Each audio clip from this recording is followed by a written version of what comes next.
Yan, good morning po mga future homeowners. So today I'm very excited to share with you this brand new unit na nasa likuran ko. No? Kung nakikita niyo maganda yung facade niya and it's a gated unit na rin. Ano? So kung mapapansin nyo, if I could just back down here, naka-short na tayo ngayon.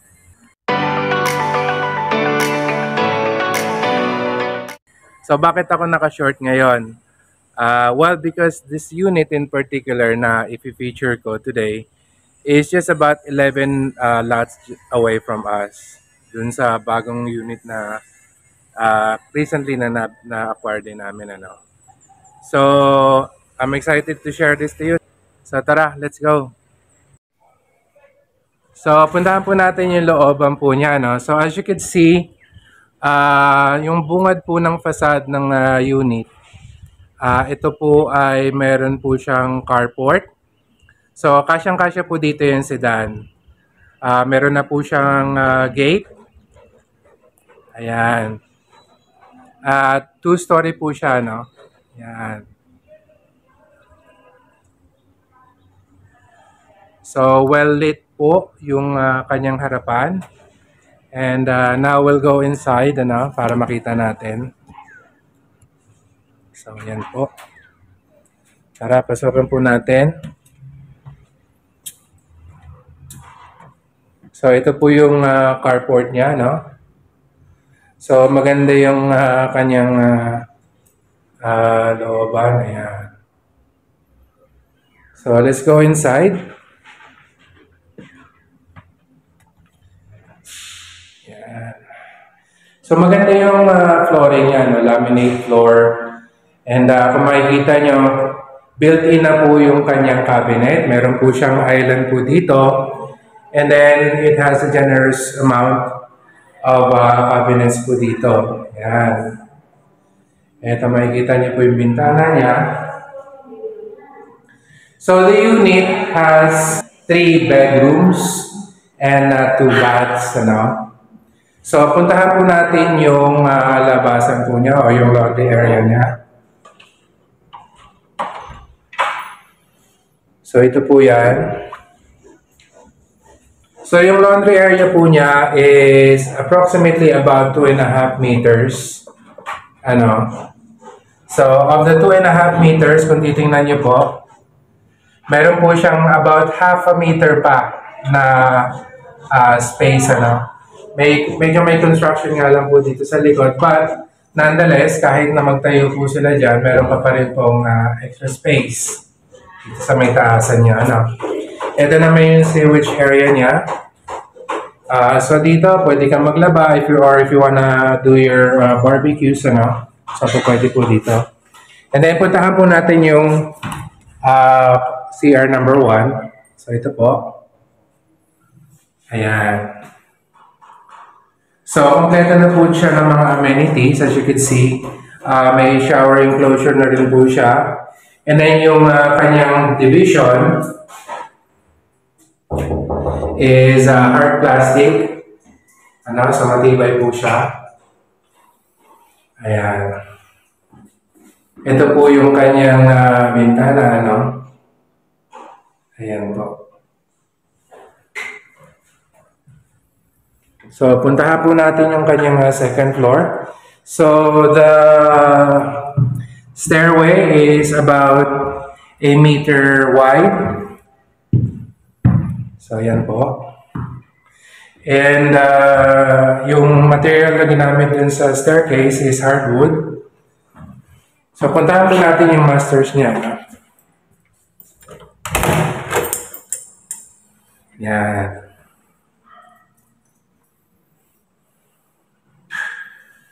Ito po yung masters. Meron na po siyang provision for air conditioning.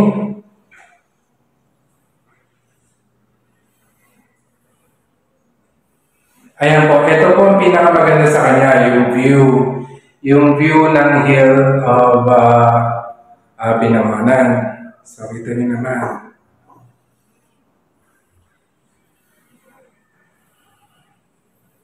Meron na po siyang built-in na cabinets, ano? So, ayan po. And then puntahan po natin ang kanyang balcony. So balcony is the same, about 2 meters wide. Yan. So ang ganda dito if you wanna chill sa umaga, magkape-kape. So ito yung view na makikita nyo. Ayan po.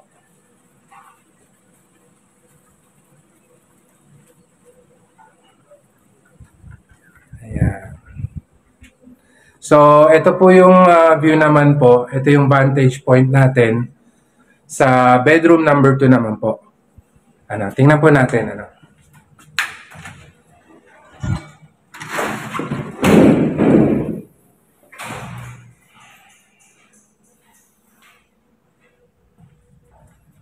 Ito po yung bedroom number 2. Saan po natin?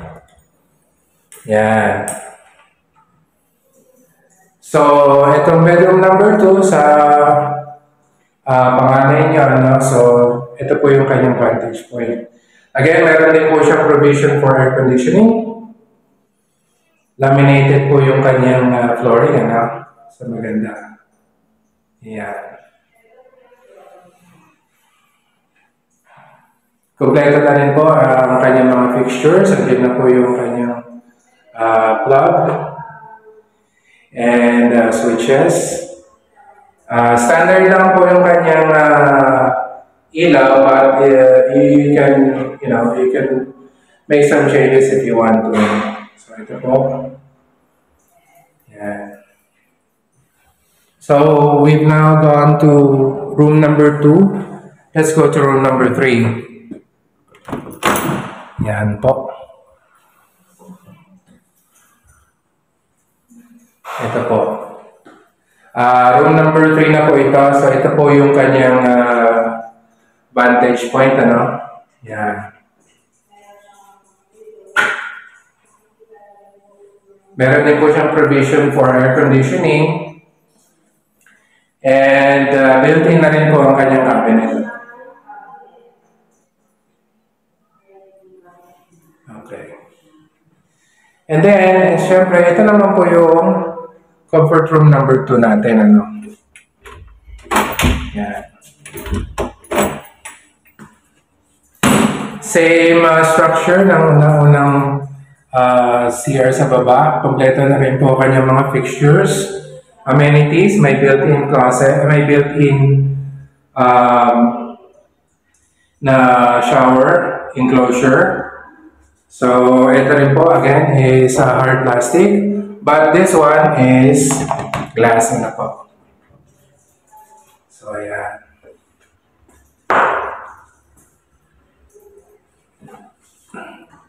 Sarado lang po natin.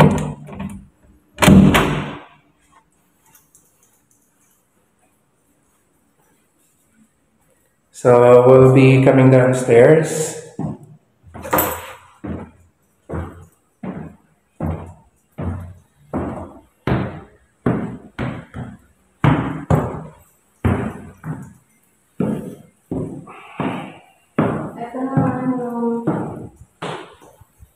Ayan po.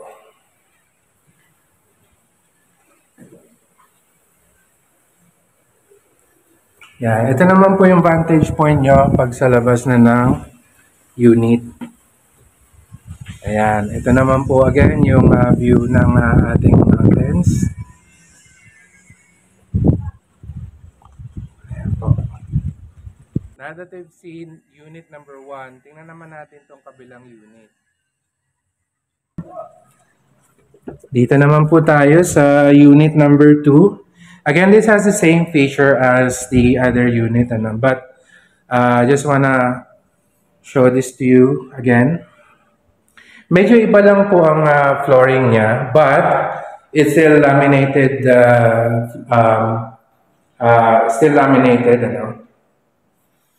And then kung mapapansin nyo, it has, sa ilalim po ng stairs niya, meron po tayong storage. Medyo matigas po kasi bagong gawa lang po, so hindi ko na po bubuksan. Yan. Ito naman po, wow, mas maganda yung tiles niya. Granite tiles po, And then maganda yung elevation po ng kanyang kitchen. Ayan. So about mga 1.5 meters ang taas niya, no? And then you also have your built-in cabinets. And then yung cove light natin po. Ayan po. And then same feature po dun sa kabila. This also has about 2.5 meters na setback, ano? And then you also have yung comfort room number 1, and then yung door palabas po. So puntahan po natin. So ayan po yung kanyang flooring. Ito po yung kanyang grills. So again, with this unit, maganda po siya for yung laundry or if you wanna do your barbecues, ano.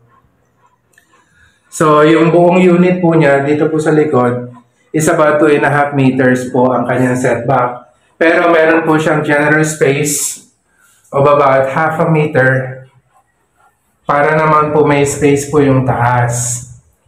Ayan po.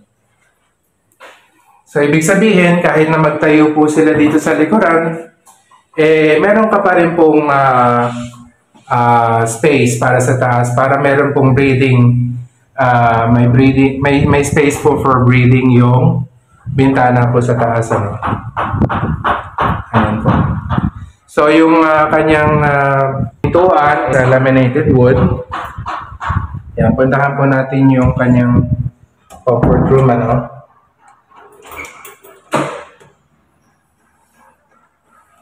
Yan. Unlike the other unit dito, wala po siyang enclosure, but nonetheless, maganda naman sa kanya, meron siyang slight digress doon sa kanyang flooring. Ano. Ibig sabihin, kapag nag-shower dito, bababa yung tubig dito sa baba, and then matatrap po siya dyan. So, hindi siya dediretso dito sa labas. Ano? Yan. And then, ito po yung generous amount of yung window natin. Yan. So, paglabas po natin, ito po.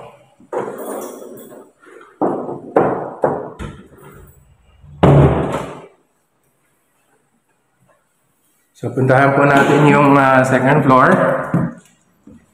Again, this is hardwood.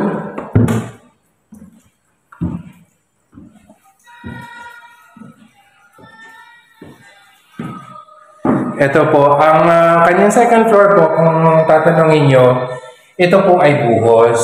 Hindi po siya kahoy, ano. So, buhos po siya. Yan.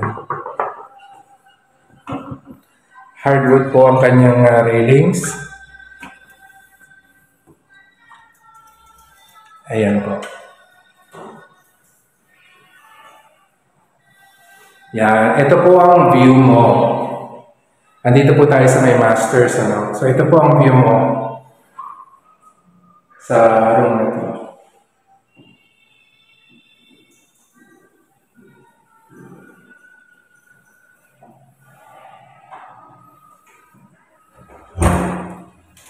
So, ito po. Yan. Ang kanyang balcony. Same amount of space, 2.5 meters.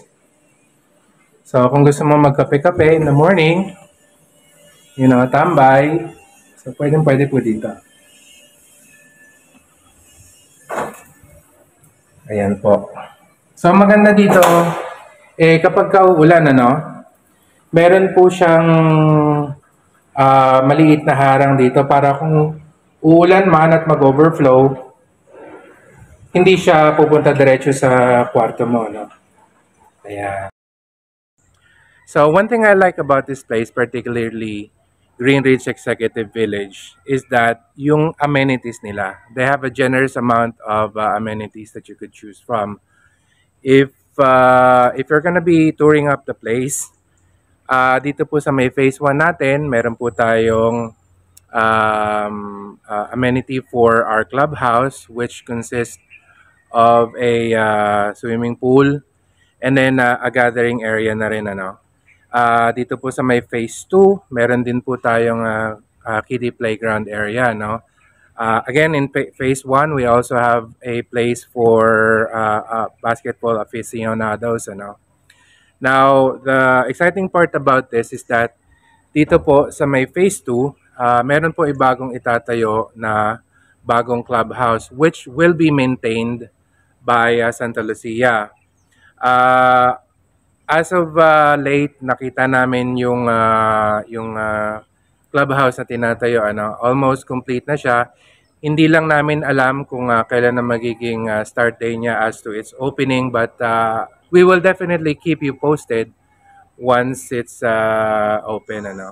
Now, one thing that I would like to mention also is that this place is a rolling terrain.